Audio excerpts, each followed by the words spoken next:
So yesterday I got a chance to talk to my friend Jocelyn, who lived in Vancouver for many years and then moved to California for a year or so and then came back.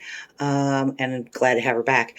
She's the epitome of the person who studied everything and came up with her own spiritual path that works for her. So I'm happy to introduce you to my friend Jocelyn Stewart Bagley. Hi, Jocelyn. How are you? I'm doing good. It's good to see I'm you doing good. again. It's good to see you again too. It's been wonderful to be home and to be renewing my acquaintances with my friends. Well, welcome back to Vancouver.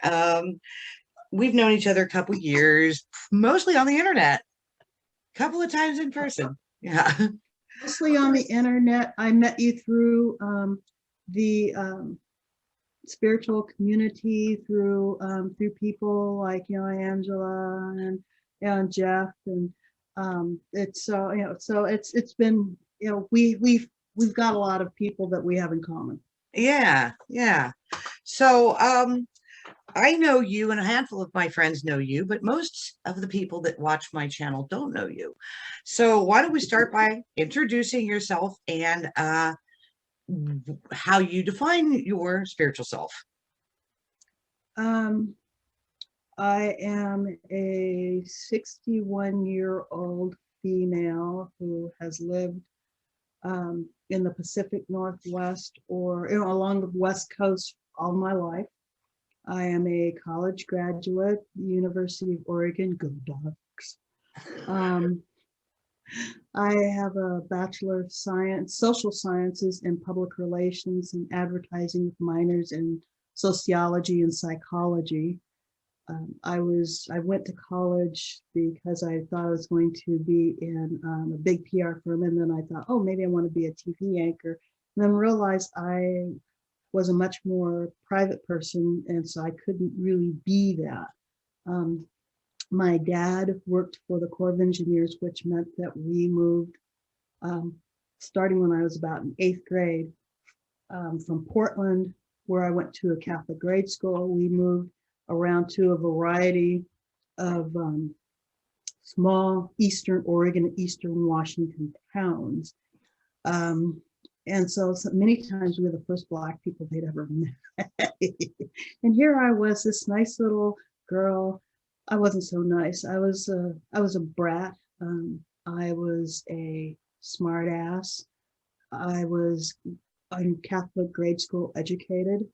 My mom had, Mensa wanted me. My mom refused. The teachers wanted to put me up a grade, but because one of my siblings had failed a grade, they didn't want me in the same classroom. But the nuns always had a hard time challenging me mentally because I had a quick mind and a quicker mouth. So when we moved to Eastern Oregon, all they heard was, oh, she's from inner city Portland. Oh, we need to get some remedial classes ready. And then here walks in this, my teacher had to go back and start creating special content for me because I was blowing the doors off. And then the kid who was Mr. Smart, his dad came up to my dad and goes, your daughter was the best thing that ever happened to my son. He's angry. He's now studying because she was blowing his doors off. And so, of course, I destroyed the curve. But that grade school was small. There was 4 boys and 4 girls. That's it. In the whole eighth grade. Out of the whole school is maybe 25, 30 kids. And then that funneled into, one high school that was probably maybe total, maybe 150 kids. And so it's very easy to be isolated. There are people who, when they would see you, they had their attitudes. Of course, that's when there was a lot of East Coast Black humor on TV, but I'm West Coast. So Jimmy Bang Bang Walker, Dynamite, and I wasn't a head flipping, I was an athlete, and so it caused some issues. And then when we moved from there, we moved to Moxie City, and then went through it again. And then when we moved from Moxie City to North Bonneville Dam, went through it again. And so after a while, you're tired of being the new kid. After a while, you're tired of teachers, always assuming you're an idiot. And so, yeah, I've got some attitudes, but I've been around in enough different places that I'm still struggling with the issues of acceptance, but there are many times I just figure. So now you take that, and I'm married 37 years, 3 sons, very intelligent people. 2 are off out of the nest. 1 lives with us. And here I am starting over again. I worked in the cemetery funeral home business for over 15, 16 years.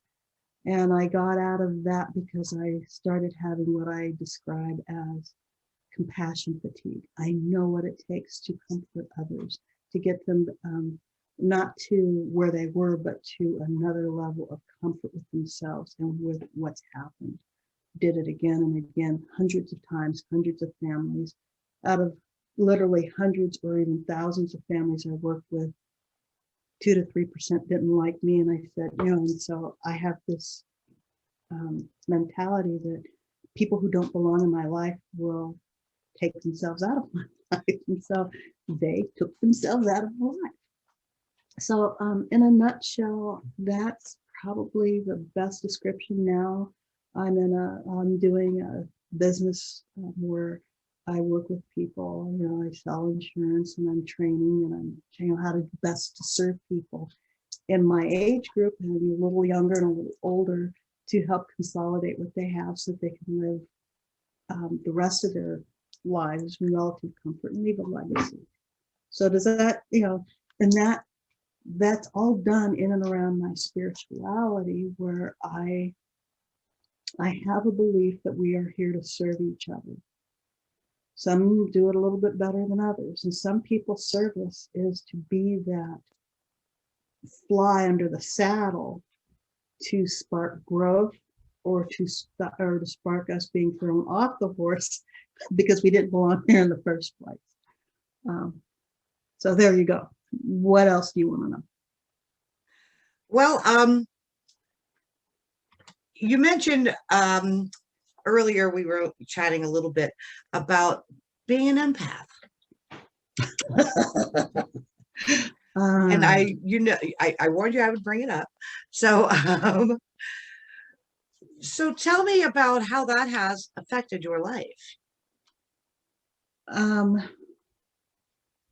When it means that you have to always be aware of your own energy, your own emotions, because if you are not aware of if you don't have a high awareness of who and what you are, you start to sponge, you start to pick up everybody else's emotions, everybody else's feelings, everybody else's angst, and it can drive you quite mad. So what it does is there are times when, for instance, when I was working with my clients at the cemetery and funeral, I would, turn myself up a little bit so that I could remain aware of what was going on, so I could help them bring out what they needed during the service or during that time when I'm guiding them through their arrangements, as well as during the service, so that if somebody was getting ready to flip out, go throw themselves on the casket, or do something else, that would endanger myself, the other participants on my grounds crew, I needed to know that that was going to happen. So it kept me on, it's very useful. It's useful in traffic when you're driving, where you open yourself up a little bit. And so as cars drive by, you can feel what's going on, and you can feel who's going to cut you off. And so, it gives you that half a millisecond to pull back on the gas or hit the brake. It means that when you set appointments to meet people, that you understand, maybe I don't want to meet this person in a place where I don't have the ability to get to others.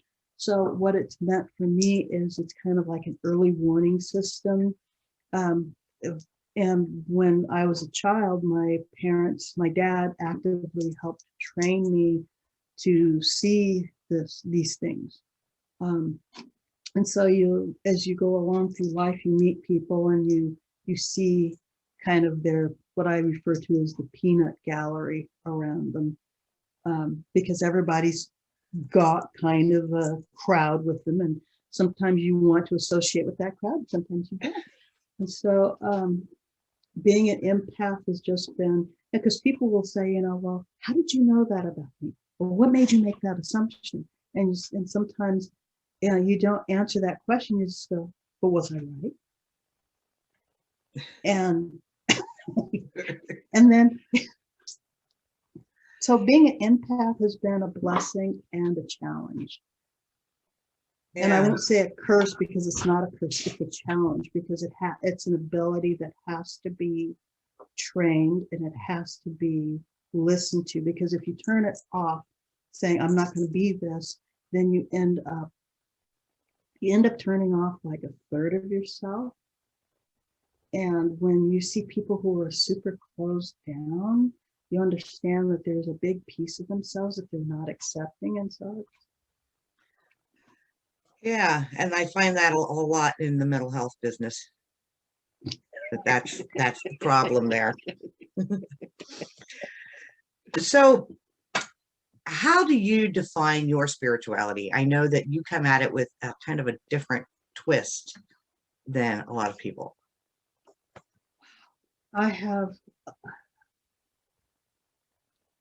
My parents were Southern Baptist. When I was I was born in May of 59, but by October of 60, my parents had become Catholics. And so I was baptized Catholic in October of 1960. And I was raised Catholic. We were in a Black Catholic parish in Portland. But as I got older, there were always things that bugged me. They tell you, you read the Bible over the course of 2 years in the Catholic Church, but some of the things that you would read were not what's in the Scripture. And so, and then you hear, well, the church said, the church did this, so the church made this adjustment because they have the authority. But Scripture says nobody has the authority to make that change. And so, at one point, with all the scandals in the church, I didn't trust leaving my boys as altar servers, because even though there were people who I felt I could trust, there were more people who would be around my children that I didn't trust. And so, even though they were baptized Catholic, I ended up walking away because there were just too many things that were happening, too many, and my head kept saying, there is a huge disconnect. So then I went through, all right, I had 4 Bible schools. I talked to Jehovah's Witnesses. I talked to people who were LDS and Mormons. And I was looking at where, talk to people who were Adventist, Seventh-day Adventists. And then also went back and looked at history.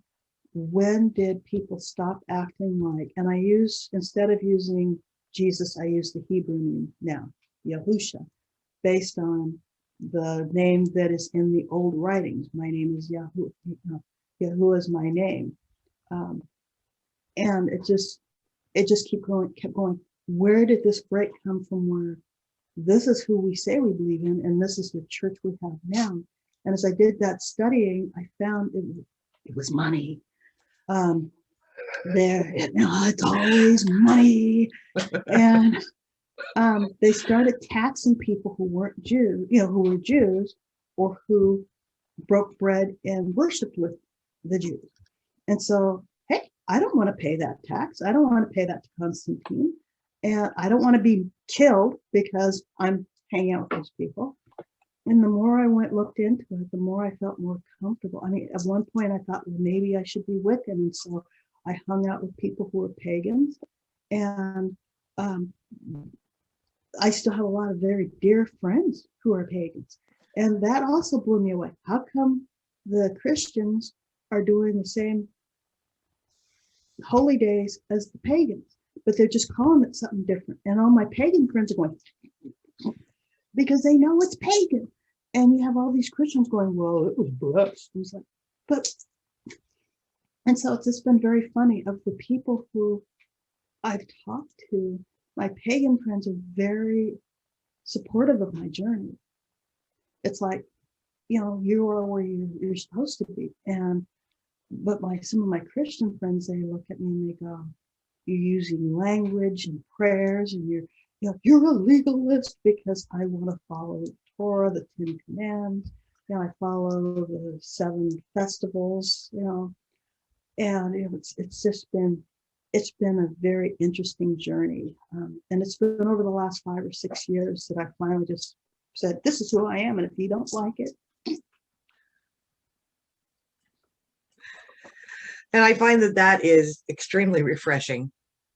It really is. Why? What do you find refreshing?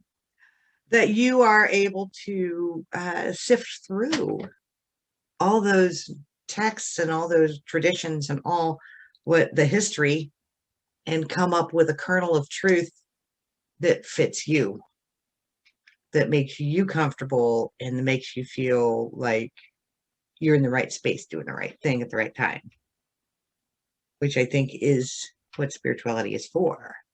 Yeah. To click for us. Right? Well, there's an old song, tis a gift to be simple, tis a gift to be free, tis a gift to come around to where we ought to be, to turn, will be our delight, till by turning, we come round right. When true simplicity is gained, to bound, to bend, we shan't be ashamed. To turn, till be our delight, till by turning, we come round right. It's an old song. You can find it on the internet, and that has probably been my theme song. I keep turning, and when I find that one spot, I'm going to Tetris right into it, and boom, I'll feel comfortable, and candy or whatever will fly, and everything will be fine. That's awesome. I like that. So you've answered a lot of these questions without me even asking them, about how it has affected your life and how did you get there. Of all the amazing things you have seen your spiritual life blossom into, what's your favorite anecdote of your process here, of your journey? What's the most fun thing little story you can share with the rest of us? Boy, the one thing I found is that I don't know. I don't know of anything necessarily fun. All I know is that when I am where and how I am to be, sometimes as I walk through, I can tell that I'm vapor trailing. That yeah, as I walk by, sometimes people will turn and go, uh-oh. And sometimes they'll walk up and they'll say something to me, or if they, they'll go, hi, I've seen you, or, something is just drawing me to you. And they'll just start talking to me about stuff. And so my husband, laughs, because I used to have this great crystal collection, and I've been giving it away because it's not about the tool, it's about the person. And so I've been letting go of the different tools, and I give them to people, and they go, how can you possibly give me this? How can you give me this great amethyst or this great clear quartz? And they sure, this, and then I go, one of these days you'll find out it's not about the tool, it's about the wielder. And so, but people will walk up and they'll talk to you and they'll say, I feel comfortable around you. I'll be calling people while I'm looking for people to serve with my business, and I'll go, something about your voice made me pick up the phone. something about your voice maybe. And so I guess that is the happy joke, that it's not necessarily me, it's what's flowing through me. And when I'm in that flow, and that's the hardest and the easiest. It's the hardest thing to let go of the control and try to control it, because it happens when you're not trying to control it. It's like trying to open a floodgate, but you're turning the key the wrong way when you say, oh, forget it, or oh, F it. And it just opens up and you're going, really? Now you're gonna do this? Okay, I like the way you put it, vapor trail. Haven't you ever done that? And you're walking through a store and it's like, if you're happy, you vapor trail. If you're angry, there's people who, you see they're vapor trailing anger and just kind of like, just kind of. Yeah. And I think that's what drew you and I into the same space there when we finally met, wherever that was. I think it was like Celestial Awakenings or something. Yes. And we just went click. Oh yeah, I know you. Yes. I don't know you, but we ought to. And there are people who I met there that it was just kind of like, we aren't meant to be friends. We aren't meant to be together. So, and and when people can honor that, and because sometimes things change, people change, energetics change, and everything's fine. But sometimes during that particular time, you are not meant to be around each other. And it's very important to understand those clues, those words of knowledge, so to speak. Listening to your guidance so that you aren't treading someplace where you're not supposed to be, maybe right then, or maybe not supposed to be at all. Yeah. And I think that's the click. That's, like you said, you Tetris right in and you know it. Yeah. So how do you serve the greater community? Let me give you the woo-woo answer. Okay. The woo-woo answer is, I serve by being my best self. I serve by being a conduit of honesty and integrity. I serve by, when somebody comes to me in whichever career I'm working at the time and says, and my heart's open, my wallet's open, what do you suggest? And I say, after talking to you, this is what I suggest, or here's a good, better, best, you choose. And I've had people who would say, you could have just take me for a real ride. And I go, I need to sleep at night. I need to feel like I'm walking in integrity with what I believe and who I believe in.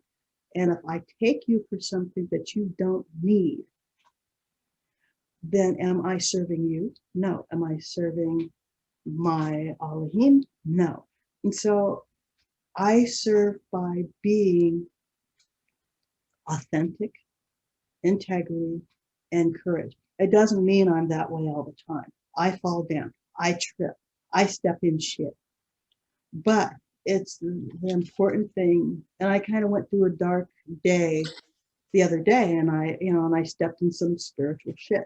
And so I had to work all day to clear that off my shoes and to do that turn. And then now I'm in flow again. So I serve by being in integrity. I serve by getting myself back into flow so that I can be, because we're all here so that we can help each other get to completion. We can help each other get to growth. Sometimes growth is painful. Sometimes growth is happy. And sometimes growth doesn't feel like growth until we turn around and look back and go, oh shit. Sorry about that. Was I supposed to say shit? Oh, you're allowed to say shit, fuck anything. It's my channel. But but you know what I mean. I mean, sometimes you don't know you're walking through the dark. You don't know you're walking through the valley of shadows until you're in a spot and you're going, oh, this feels so good. And you look back and you go, oh, wow, I came through that. And you see a few scars. Maybe you see, some scabs, but you realize, hey, I made this through. And that's, I think if more people understood that, but they'll only understand it by being contaminated with it. Contaminated is probably a bad word. Infected with it by other people. It's kind of like when I touch someone and they realize, oh, they can be powerful in this space, and they touch somebody else and they realize they can be empowered in this space.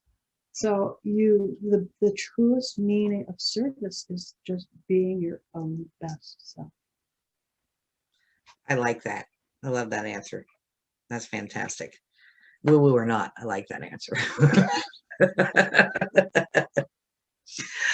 So how does your spirituality affect your mental health?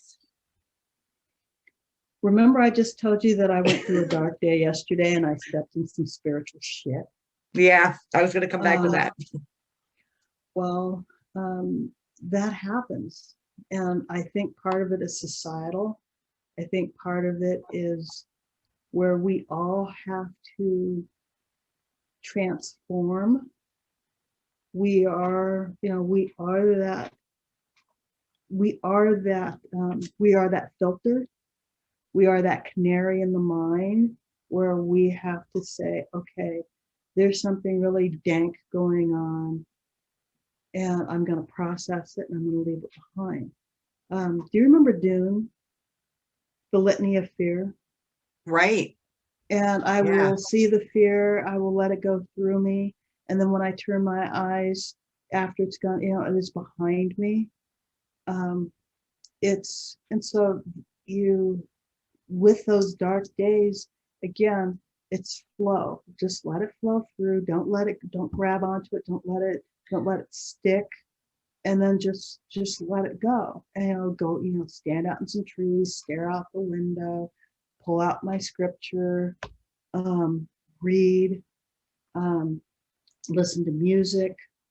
Sometimes it just means getting someplace where I don't hear anything. Silence. Just not, just getting where I can I'm not listening, and so I can process. Sometimes the old ATMs, when you put your card in, or you would put in a program, was processing, and so that's my husband's and my joke. Yeah, he'll walk by me and go, "What are you doing?" Processing, and he'll do it, and it's just like, oh, okay. I need to leave you alone. So maybe that's when I'm cleaning the house, or when the house is a wreck, and I'm not going to turn this camera around because it is a wreck. We won't ask you to. But does that answer your question? It does. And it helps point in, the whole point of the series again is to show how being a spiritual person is necessary for good mental health and how that all fits in. Yes. Yeah. I mean, there are days when I'm depressed. There's days I cry. There are days that I'm happy. But the main thing is to understand this too shall pass. When you're on the mountain, this too shall pass. When you're in the valley, this too shall pass. And it's just that, that 1 foot in front of the other. 1 foot in front. Yes, there are going to be days I'm going to end up on my ass. There's a couple of days I'm going to face plant. Get up, dust yourself off, look around to see who saw it. Maybe they'll help, maybe they won't. And then 1 foot in front of the other. I like it. So we're going to dial down to the last question here. Any advice to seekers on the path? Don't settle. Don't settle for what your guru, your imam, your priest tells you. I've had many people try to capture me and my energy and vampire off of me. Some teachers, they will try to use you sexually. Some teachers will try to use you monetarily. Some teachers, if you don't follow them, step for step, word for word, in total obedience, they will savage you. So you have to, you are an individual, and you must follow your guidance. You must keep working through. If I had just settled for one thing, if I'd have just settled for being Catholic, knowing I had doubts, I wouldn't be where I am. If I'd have settled for some of the people who told me that they were spiritual teachers and they were high leaders who were I was supposed to be led by, I was supposed to be their follower, I wouldn't be where I am. And some days we're leaders, some days we're followers, and some days we're hermits, and you're meant to walk alone. And so do not allow one person to become your all-important leader, who, spiritual guide, because that is not where we're supposed to be. That is excellent, excellent advice. I don't think anybody in the last 7 people has put that reminder out there. Really? Yeah. They all have a different answer, but that's a great answer.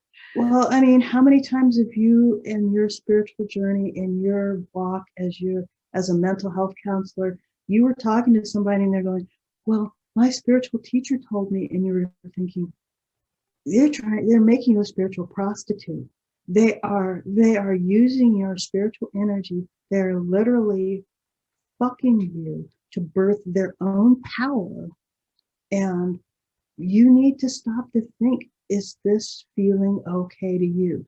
The spiritual rape that happens from people who the Nicolaitans, the people who are over the laity, who find some way to create an energetic, and I've got this new spirituality and it's brand new and it's all recycled. It's all about one person over another, and to teach people that we are all equal. We are all on this planet to learn and to grow. And when I see that happening to somebody, sometimes that's where the word of knowledge comes in. Am I supposed to interfere in this person's path? Maybe. Am I supposed to just let them finish walking that path? Maybe. Do they walk up to me and ask me a question? They are seeking me. I can give them what I feel comfortable giving. Yeah. Awesome. But don't you see sometimes where you see somebody and you're just going, how do I unwind this? Yeah, and it's most insidious when it's one-on-one. Vampires. Yep. And I appreciate the warning about them. You just have this way of putting things in fabulous metaphors that work. So if there's any links or anything you would like to direct the general spiritual mental health public to, go ahead and send them to me, and I'll put them in the end of this video. Oh, okay. I don't have a spiritual practice these days. I did in my different permutations through life, I did, but I'm not doing that anymore. I'm happy to put some references. I'll send you some references to what I'm reading and praying on currently. I'm happy to do that. And I hope that somebody found some value in what I said today. Yeah, well, I appreciate it very much. And I will go ahead and wrap this up. Thank you. All right. Bye-bye. All right, bye-bye. So that was Jocelyn. I hope you enjoyed that little chat. And I put the lyrics to the song that she was talking about at the end slide of this video. So as usual, I'm going to ask you to subscribe, tell your friends about it, and come back again next week. I'll have another amazing video for you. Take care. Bye-bye.